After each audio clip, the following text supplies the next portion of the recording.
Hey there, everyone. Welcome back to Utility Sports. And we've got the NBA Conference Finals ahead of us after a crazy, dramatic combination of back-to-back Game 7s between the Milwaukee Bucks and Boston Celtics, and then also the Dallas Mavericks and the Phoenix Suns. Of course, you guys probably already know the results of those, but we're going to talk about that in today's video and also our actual predictions for the conference finals. We've been doing this so far for each and every round, and I think it's been a lot of fun. If you have been enjoying all the content here, make sure to hit that like button. Also subscribe to the channel. We've been working really hard getting out daily content covering the NBA, NBA draft, some NFL, MLB coverage as well.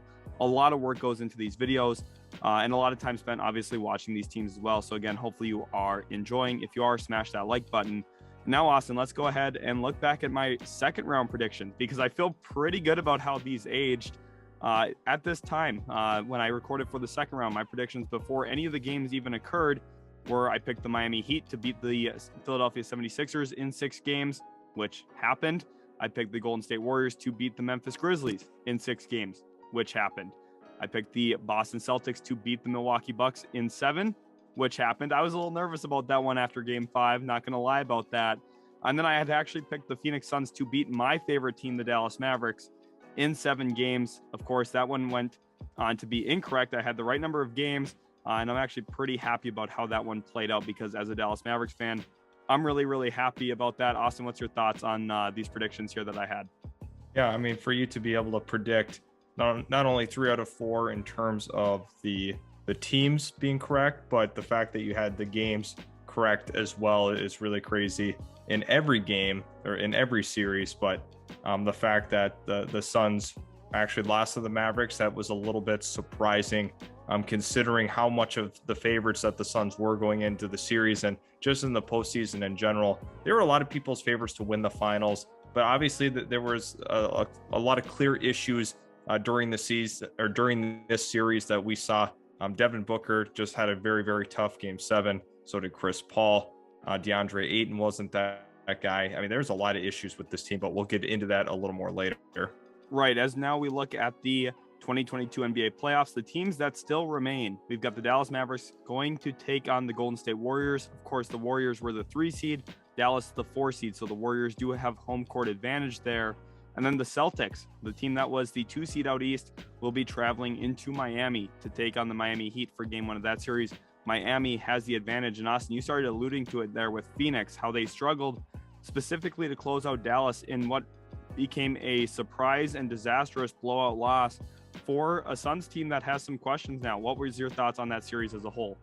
Yeah, I mean, Jalen Brunson definitely played a big part in closing that one out. Obviously, Luka Doncic, Spencer Dinwiddie as well was a big part of that final game. And honestly, what was most impressive was Dallas's defense throughout the course of that game. I mean, they were absolutely smothering the shooters. They weren't leaving any clear lanes to the basket. There was a lot of difficulties, even just moving the ball. Dallas was active defensively, getting in passing lanes. So overall, it was kind of shocking to see that much energy exerted on the defensive end and leading to a lot of transition points for the Dallas Mavericks. So very impressive for a team that's not generally known to be super defensive minded. Jason Kidd has done a nice job with the personnel that he has to make this a formidable defensive unit. So a lot of credit to him. He really has. As a Mavs fan myself, I can attest to that. He has done such a phenomenal job. And then we'd look out east with 2 other phenomenal defensive teams, Miami and Boston. That is a crash course on defense. Of course, I think Boston, with the fact that they just had that series against Milwaukee, where they had to grit and grind already, not only to get to a Game 7, but then to pull one out at home, it set them up well. So we'll see how we go into the Eastern Conference Finals and the Western Conference Finals. The Warriors are going to be one of the more rested teams, and so are the Miami Heat. So those 2 teams maybe have a little bit of a competitive edge in that regard. And now, Austin, we look at this actual series here. 2 seed Boston goes into 1 seed Miami, the start of a 7-game series. I want you to break down your thoughts. What are we going to see in this series, and then give your prediction as well on who wins? Yeah, I think really it comes down to the 2 big stars in Jason Tatum and Jimmy Butler. 2 guys that will likely be defending each other throughout the course of the series. And I look at Jason Tatum as this is the series he really has to take over. Obviously, the Miami Heat are so good defensively, but he's really going to have to show that he is the true star and that he can run the Eastern Conference potentially. Obviously, that series was a long, gritty one. Had to play a lot of minutes in that, got in foul trouble in this past game here, had to sit. So he's got to eliminate some of those mental mistakes that he had in that game 7, because that very well could have been critical had it been, a little bit closer of a game. But a lot of credit to the Boston Celtics. Also looking at the Miami Heat, Jimmy Butler is a big part of, the success in the postseason so far. We've seen his 3-point percentage jump significantly from the regular season to the postseason. Right now, he's, I believe, shooting 36% from 3, which is a huge jump from the 20% he was shooting during the regular season. So that has been a big change in his game, being able to hit the 3 ball with some consistency, and then really being able to get to the rim because of that. Really creates a lot of offense for them, really opening things up for this team. Duncan Robinson, is he going to play in this series? It's possible, but they've been playing Max Strus a little bit more in favor of him. I think when the Miami Heat are looking at this is going to be a very, very tough series to win. They're going to have to be really good defensively. Duncan Robinson doesn't necessarily fit the bill for a good perimeter defender, so maybe Max Strus offers a little bit more defensive upside for this team. Right, and you nailed it there with specifically touching on a lot of the defense here, because I think Miami, their keys to win this series is going to be on the defensive end of the floor, specifically limiting Boston into a ton of difficult shots. And the one thing that I'm nervous about for Boston specifically, when you watched them against the Milwaukee Bucks, of course, that game 7 was huge and pivotal with how well they shot the 3 ball. And when they shot the 3 ball well, they were going to win games. But they became very reliant on the 3-point shot, almost to a fault, where they weren't getting to the rim as consistently. We're getting outscored in the paint. Now, that is a tougher test going up against Giannis and Brook Lopez and Bobby Portis in the lane instead of what Miami's going to present there. But at the same time, PJ Tucker, Bam Adebayo, those 2 guys are not slouches, 2 of the best defensive players in the world. So even though Miami's maybe not as big as Milwaukee, they sure are just as tough. And it's going to be a tough test here for Boston, because I think if they continue to be so reliant on the 3-point shot, and they shot it really well against Milwaukee, with Jason Tatum having a ton of really great performances. And part of that was that's what Milwaukee was willing to give up. They were giving up a lot of wide open looks. But Boston, they have to get to the rim a little bit more consistently in order to win this series. And then for Miami, the issue here is, how do they score the basketball? Jimmy Butler's been phenomenal this playoffs. We know what Tyler Hero can do with the ball in his hands. But ultimately, when I'm looking at Milwaukee, I think Duncan Robinson might have to come back into the game at some point, because with the plays that they've had this postseason, specifically when they're getting a lot of their good open 3-point looks, have come in transition off of a long miss. They push the ball well in transition and find open shooters. That's where Max Strus has done a lot of that damage. But when you have a guy like Duncan Robinson, who's more of a gravity shooter, you can run him off flares, pin downs, horns actions, a bunch of different type of stuff. He can get easier looks for himself because of how much of a movement shooter he can be. And that's really the competitive edge he has over a Max Strus. So I'm interested to see on what Spoelstra does with that. With that being said, I think Boston probably wins this series in 6, because I think they have the defensive capabilities to match up with Miami. And I think they just have a little bit more offensive firepower with the combination of Jalen and Jason. And then also we've seen other guys step up big time as well. You look at Boston, yes, they beat Milwaukee without Chris Middleton, but they also had to play without Robert Williams for most of that series. So if Boston can do that type of damage against a team like Milwaukee, I think they can continue that on the roll and on the road here moving into Miami. Austin, did you give your games prediction yet?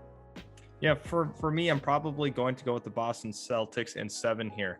I think that Miami's going to make this a very tough and competitive series once again. We look at Jason Tatum and Jaylen Brown. They need to get to the rim more. And we saw it in that last game. They just were relying so much on the 3 ball. And luckily enough for them, Milwaukee wasn't hitting the 3 ball at all in that game. So if they had been hitting a little more consistency, maybe this is Milwaukee instead that we're talking about, because of Boston's inability to finish at the rim. There's obviously, Bam Adebayo is going to present some challenges there, but it's not going to be as difficult as Milwaukee in that series. Right. One final note here as well on Miami. If they're going to make it to the NBA Finals again, it's going to have to be a similar road to how they did it in the bubble when Bam Adebayo was playing the best basketball of his career at that point, specifically on the defensive end of the floor. He's one of the best defensive players in the entire world. Everyone can remember that big clutch rejection he had of Jason Tatum right at the rim. Tatum was going for the poster. Adebayo said, "Not in my house." And that was really the game-sealing block there at that point. So we're going to need to see Bam Adebayo play that well in drop coverage again. Maybe he's going to come out and switch out on the perimeter quite a bit as well. We'll see if they run any trap action at Jason Tatum specifically. But I think this is going to be a really, really good Eastern Conference Finals series, which leads us now into the Western Conference Finals here. And again, the 4-seed Dallas Mavericks going to be heading into the Bay Area to take on the Golden State Warriors, who I think a lot of people are going to favor Golden State here in this series. And I understand why. You look at, Jordan Poole, Klay Thompson, Steph Curry is no longer the Splash Brothers. It's a Splash triplets group here now with those three players, and they've got a lot of other talent around them. Austin, break down the series a little bit. What's your thoughts here? And then who do you have winning this series ultimately? Yeah, so looking at this series, a lot of it hinges on Luka Doncic continuing to do what he's done his entire postseason career. So as long as he stays with the mean and what he does, they're going to be in good shape, in my opinion, making this a very competitive series. And you look at the talent around Luka, obviously there are talented players, but they don't have the star power that Golden State has. I look at this from the perspective of Luka Doncic is going to have to do a lot in this series in order for them to stay close. Now, looking at Spencer Dinwiddie is going to have to play a big role in it. Jalen Brunson is going to have to continue to do what he's been doing. Obviously, Gary Payton, we don't know the status of him, but looking at that, I think he makes a difference in this series, in my opinion. Golden State just doesn't have the perimeter defender to really defend Luka with any amount of consistency. We saw even Phoenix with Mikal Bridges was not able to contain him whatsoever. I don't have the utmost confidence in Golden State. They don't have a true rim protector either, which makes that a little bit more difficult for rotations.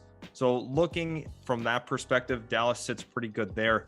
Golden State is also a tough matchup for Dallas, considering they just have so much shooting, and Klay Thompson starting to heat up a little bit again.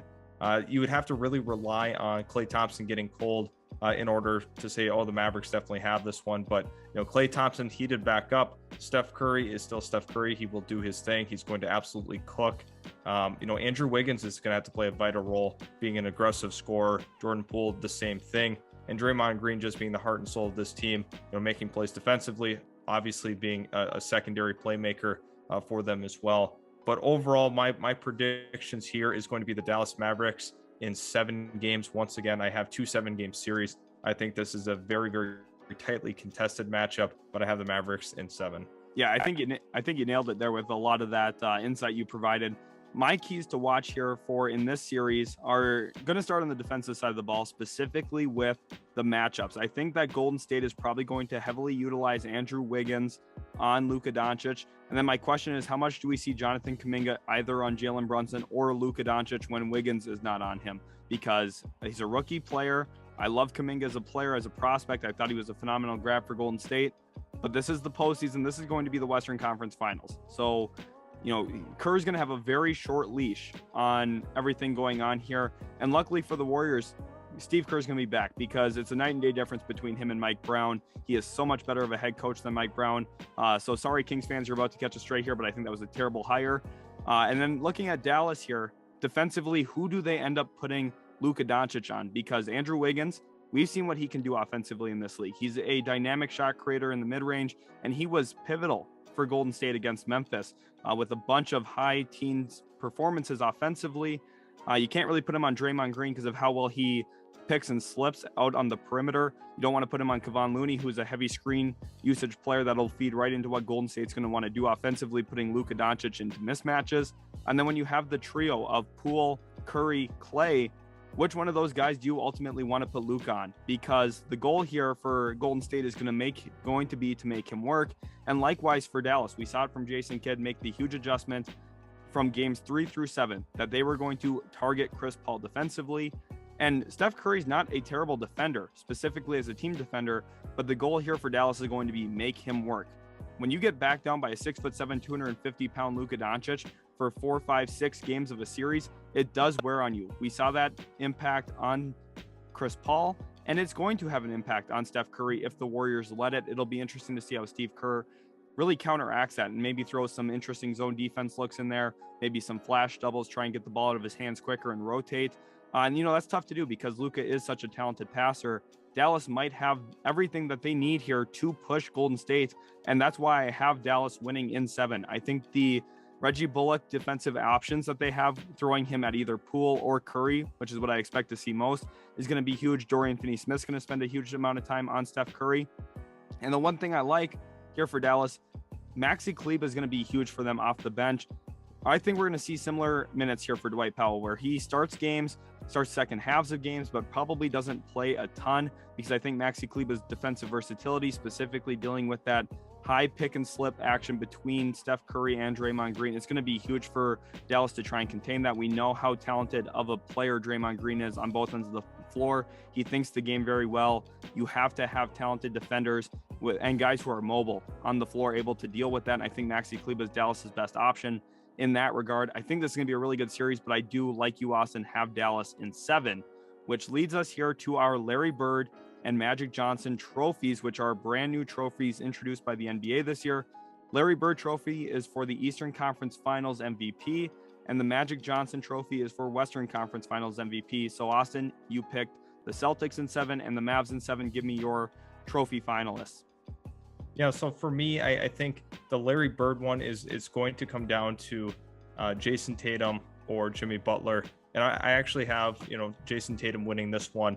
And then in the West, it's Luka Doncic for me or Steph Curry. I really think those are the two we have to focus on. I'm giving that one to Luka, considering they are probably moving on, from my predictions. Right. That's consensus here as well. Those are the two players I'm picking. Jason Tatum, I think, is the best player in the Eastern Conference Finals right now. And I do think Luka Doncic is narrowly the best player in the Western Conference Finals. However, Steph Curry, if the Warriors do pull it out, he'll probably win this award just because of how great of a gravity shooter he is. He pulls the whole defense and such a phenomenal talent as well. I think this is going to be a really good conference finals on both sides. Specifically the West, I think it's going to be phenomenal must-watch basketball, and I'm really, really excited for it. Hopefully you guys did enjoy today's video. If you did, make sure to leave a like. Also subscribe to the channel if you are new. Check out our other content as well. Give us your pick'em and predictions as well in the comment section. Again, thanks so much for watching, guys, and we'll catch you in the very next Utility Sports video.